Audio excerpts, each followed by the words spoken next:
Hi guys, it's mushroom season, and if you're lucky enough to have lobster mushrooms or get lobster mushrooms where you're from, they are now in season. The season will be closing quickly. It is already nearly September, and the rains have just begun right here on Vancouver Island. So if you're lucky enough to get some, these ones came from the Cowichan Lake region. I have a mushroom hunter who found these for me, and hopefully I'll get a few more. I did manage to get about 7 pounds, and so they're all going into the freeze dryer with the exception of this batch, which I'm getting ready to dice up fine and put into a beautiful soup. We're going to make some lobster mushroom soup. Now, if you're not into mushrooms for eating, these are also great for dyeing, so you can dry them. You don't have to worry about the quality of the mushroom then as much, but you know, it has to be dryable.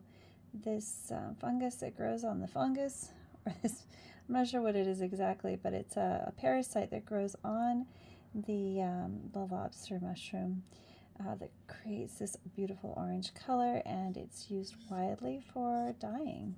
So it's a natural color component. I haven't actually tried using it in soap. Maybe I'll do that with some of my dried things.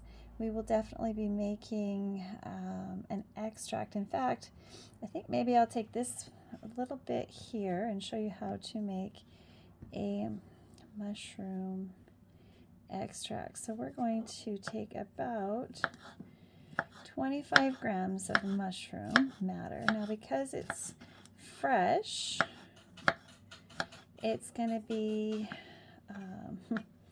almost 98% water. So using the standard Glycerite 50-50, actually I prefer 70-30 when I'm doing super fresh materials, just in case. I'm going to chop it up really well. And then I'll go get some glycerin, we'll weigh it out, and you can make yours how you like it. I like 70-30, I like a thicker glycerite, but it's completely up to you. So a glycerite is a non-alcohol extract. So we're making a lobster mushroom extract that I am really going to have fun playing with in lotions, creams, and other things. So I'll just give you some ideas of what the lobster mushroom is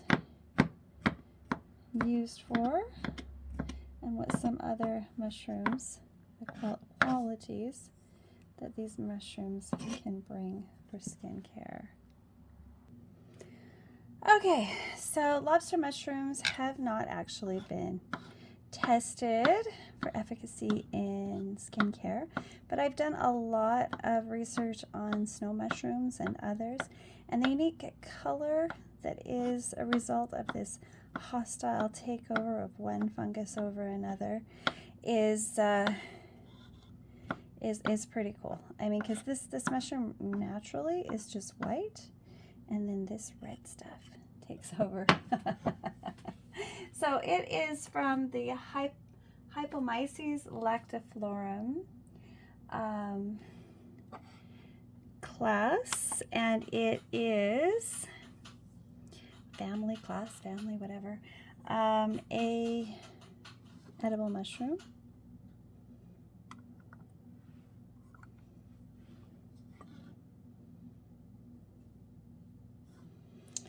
And it's a very, very, very tasty edible mushroom.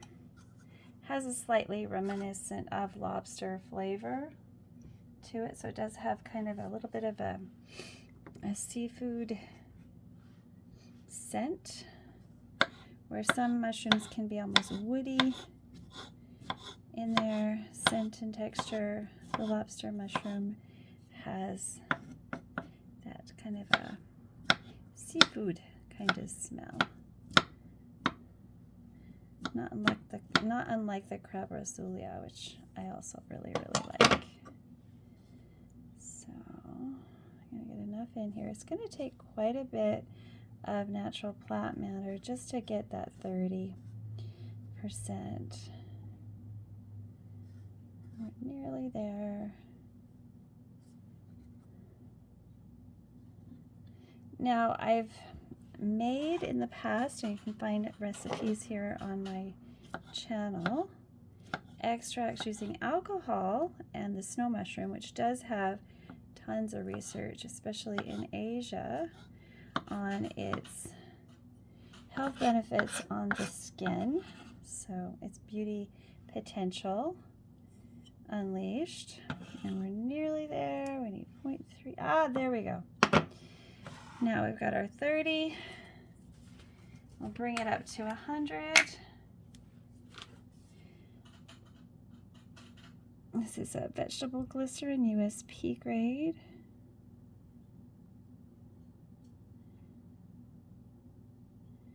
And when I bring this out to use it again, you'll get to see, hopefully, the color come out in it. So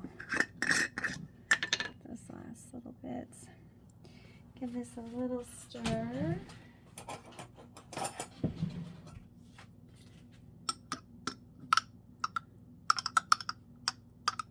How beautiful that is. So lobster mushrooms aren't necessarily a specific variety of mushroom in the conventional sense. They're what results when a parasitic fungus invades another mushroom species. So the lobster mushrooms are parasitic Asomite fungus, and that fungus is extra picky about its host mushrooms. And this one is its favorite. Now this is a rustula. Again, that's probably why it has that characteristic scent.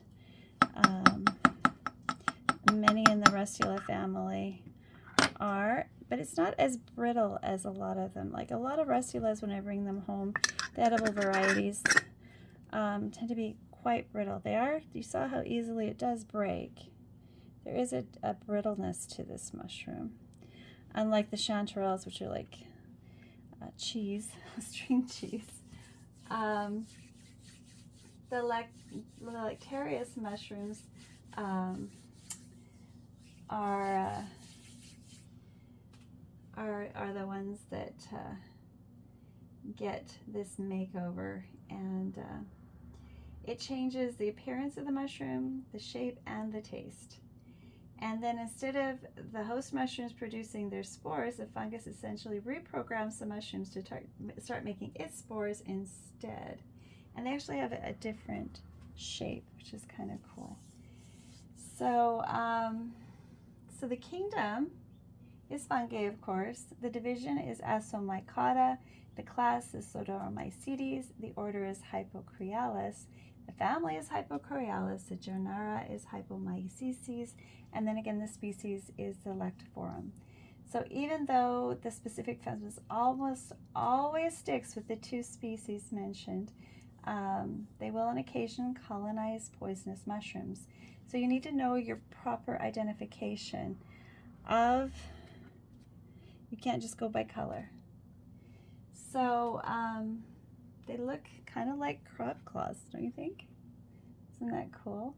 So this bright orange color is what you're looking for. As they get redder, they get older, they get more brittle, and they aren't, they also have a really strong fishy smell. This actually has a nice fresh smell, and they're pretty easy to identify. A lot of times you'll find them alongside those beautiful spotted mushrooms that are not good to eat unless you're into those kind of mushrooms. And then you're, of course, taking a chance with spotted mushrooms from that class.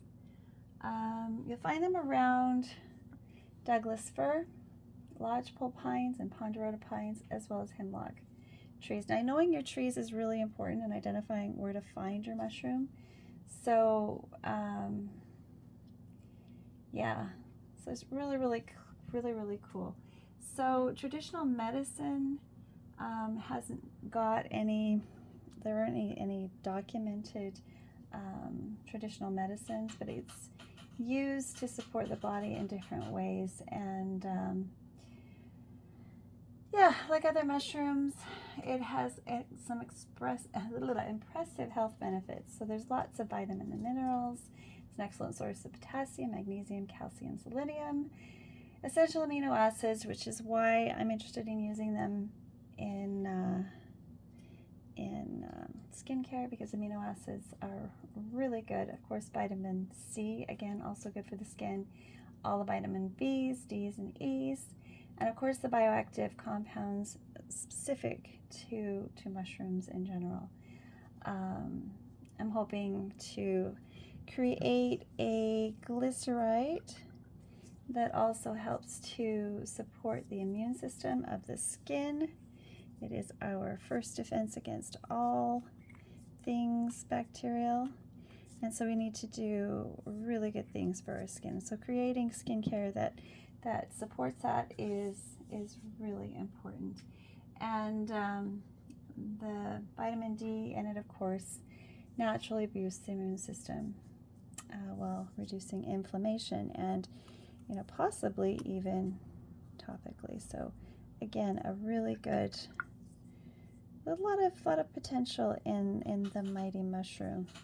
So this is a glycerite made with lobster mushroom, and it's very, very simple. This is my way of doing it. You can go up to 50%, 50-50. Just remember that your water or plant matter, and plant matter is nearly like 99% water, can be used in place of water in a glycerite. I wouldn't actually, with using fresh matter, ever add any water to a glycerite, because you want it to be self-preserving. You don't want to have to add something to it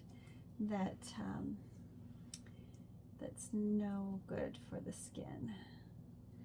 All right, so that is the treat for this year's mushroom season. I do have a big batch of my shaggy manes popping up all over the backyard.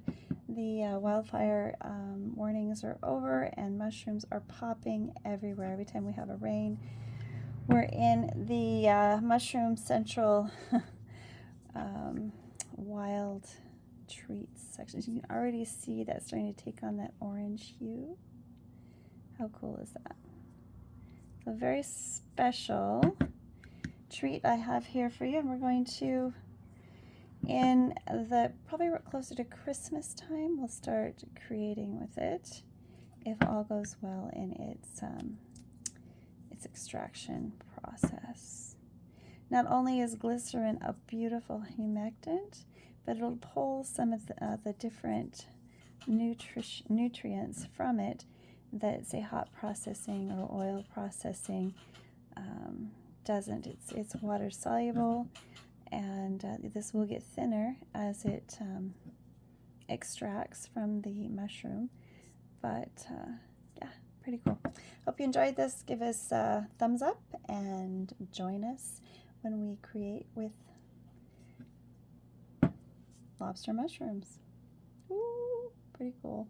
If I see some in the wild, I will definitely show you, what to look for, and pretty cool. All right, bye for now.